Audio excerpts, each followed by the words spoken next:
We're here with Rabbi Ozarowski of Yad B'Yamin doing a how-to video on how to separate Trumos and Meiser. Okay, tonight we're going to be taking Trumos and Maestros from these clementines that were picked off somebody's tree here at Yad B'Yamin. We have 10 clementines here. The tree is definitely in there, is definitely out there. We definitely got it from the tree. So basically, we are going to be mafresh tetel vada, definitely fruits that require Trumos and Maestros. If you buy something in the store, that's not going to be tetel vada, and therefore you would not necessarily make a bracha on being mafresh from something in the store, even if you're not sure if Trumos and Maestros were taken. But here, because we know we cut it from the tree ourselves, so we're going to be making the bracha on Trumos and Maestros. What we're going to do is basically make the bracha and go through each step. We'll recite the declaration on Terumot and Maestros, and at each step along the way, when we explain what each part is, so I'll try to give an explanation in English as well to accompany the Hebrew. The first thing that we do is to be mafresh, to actually separate the part of the clementine that is going to serve as our as our truma and Trumas Maser, which we'll explain in just a minute after we say the declaration. For now, just to understand, so here we have 10 clementines. What we need to do is take a little more than 1% of the entire amount in order to be mafresh for the Truma and Truma Gdola, as we're going to explain. So we're going to cut off a little part now. This is definitely more than 1%, but just to be sure. Okay, so this is what we have here. This is our more than 1%, and we'll see in a second what we do with it. Now we're going to say the bracha. The bracha can be found in many sidurim. In the Art Scroll, the Hebrew Art Scroll Siddur, it happens to be on page 100. Baruch atah Adonai Eloheinu melech haolam asher kiddushanu b'mitzvosav v'tzivonu lahafrish trumos u'masros. Amen. Hayoser me'echa mimea sheyesh kan harehu truma gedola b'tzad tzifonu. So the first thing that we say here is that the little bit of that's more than the 1%, meaning this is going to be a combination of two things we'll explain in a second. The little more than 1% that's here, so this is going to be Truma Gedola. Truma Gedola is what used to go to the Kohen in the times of the Beis Hamikdash. Today, for various reasons, which we're not going to get into now, the Kohen does not take it himself. Rather, we're going to, at the end, we'll dispose of it. We'll wrap it up and dispose of it in a mechubad, in a dignified way. But the more than 1% that we have here is going to be Truma Gedola. What they say here is the tzad safon, the northern half of the fruit. Again, that's not, doesn't have to specifically be the northern half, but that's just a way to identify it. The second declaration is also echa b'mea sheyesh kan ve'od tisha chalakim kemosa b'tzad safon shel haperos harehu maser rishon.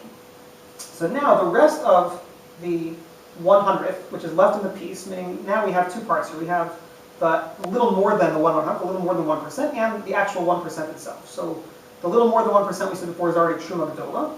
The rest of the 1% here, plus 9 other parts of the other fruits, which combines to be 10% altogether, that is the Maser Rishon. Maser Rishon in the times of the temple used to go to the Levi. Again, for various reasons, today we do not, most situations you're not obligated to give it to a Levi. Since you're not obligated to give it to a Levi, so you don't generally have to separate most of it. Most of it can stay in the fruit itself. This section that we cut off, we'll see in a second where the rest of this goes, besides the Truma Gedola. But again, this part, the 1% that's here, and 9 other parts like it, and the rest of the fruit is Maser Rishon. The next part, also echa b'mea she'asisu Maser Rishon asui Trumas Maser. Now, this section here that we already cut off, which we said before, again, is a combination of a tiny little bit of Truma. Again, we did not mention before that Truma in the times of the temple had a shear, a certain amount. Today, because we don't give it to the Kohen, it's just a minute amount, any amount, it's very, very small. The rest of this now, we are declaring is going to become Trumas Maser. Again, before that, this was Maser Rishon. The rest of it was Maser Rishon. Aside from that little bit, that's Truma. The rest of it is Maser Rishon plus this. Now, this part of Maser Rishon is going to be declared as Trumas Maser. Trumas Maser is basically the part of the Maser. Again, Maser used to go to the Levi, and then whatever went to the Levi, 10% of that went to the Kohen as Trumas Maser. So this now is the 10% of the Maser that we just took from everything else before, and therefore this is now a combination, at this point, a combination of Truma and Trumas Maser. Both, in theory, would have gone to the Kohen. Now we will be disposing of it later.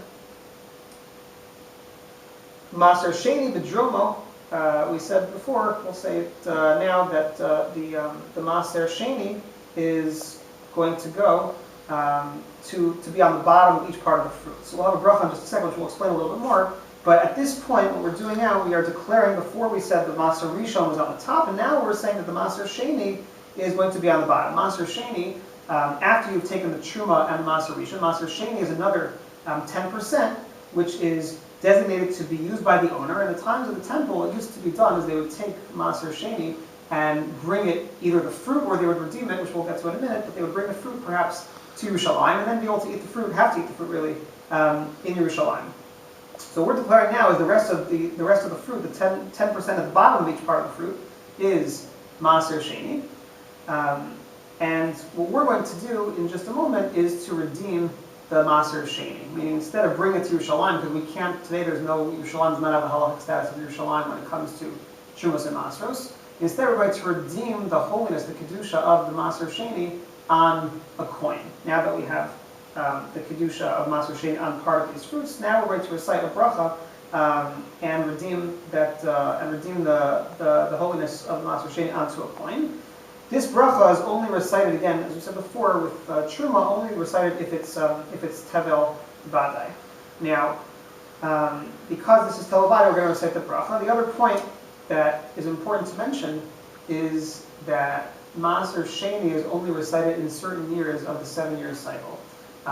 During the year 3 and 6 of the 7-year Shemitah cycle, the hafrasha, the separation, is not to Maser Sheni, but rather to Maser Ani, which would be given in previous times to the poor.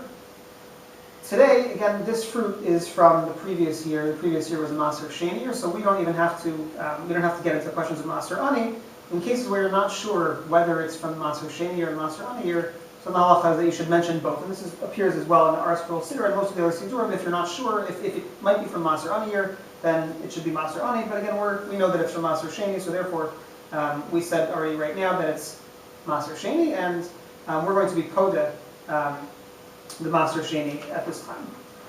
So now we're going to set the bracha on the pidyon Maser Sheni to redeem the Maser Sheni onto a coin, which we'll explain also after we do it.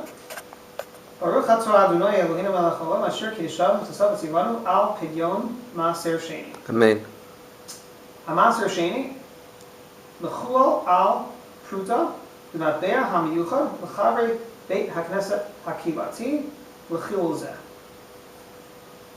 So what we just did, essentially, is to take the Kedusha from the Maser Sheni in the fruits that we designated before, and we're Mechala, we redeem that holiness onto a coin. There's two ways to do this. The way that we did it right now is to take a coin which is already in use, which was designated by somebody else. In this case, it was a coin that belongs to one of the shuls here in Yad Binyamin. There are also a number of other funds, otherwise known as Karen, that also have coins. Again, the halachas of the coin are a little bit complicated to get into right now. But essentially, we try to have a coin which is a special coin that you use specifically for redeeming Shemos and Masros. So what we did is we redeemed the Kedusha of the Maser Sheni onto that coin, which exists and is property of one of the shuls here in Yad Binyamin. That coin is a coin which cannot be used for anything else. It's designated specifically for the redemption of Maser Sheni. And that's where it is right now. That's where the Kedusha is right now. And now the rest of the fruit is edible. Meaning we've done the Truma, we've done Maser Rishon, we've done Maser Sheni, we've done the Trumas Maser, and essentially the fruit is permitted to eat. Rabbi, how do you dispose of the fruit that we... Okay, so that was the one point that we didn't get to yet. Thank you for mentioning that. So this is the part that we have left over that we said before is from Truma, Truma Gdola, and Trumas Maser, which again originally went to the Kohen. Today we don't do that anymore. Kohanim are possibly Tameh, other possible reasons. So essentially what's done is you take this, you wrap it up in something. This here happens to be paper towel, but it's nice to put it in a plastic bag, tie it up. Basically the point is that you wrap it up in a way which is mechubad, is dignified. It's not tossed in with the rest of the garbage. And then either you put it in the garbage or you put it somewhere else. The main point is that it gets thrown out, it doesn't get used, and it doesn't touch the rest of whatever other garbage happens to be in your trash can at that point. It's concealed, it's sealed up in something like this. Thank you very much. This was Rabbi Ozarowski on how to separate Terumot and Meiser Sheni. Thank you.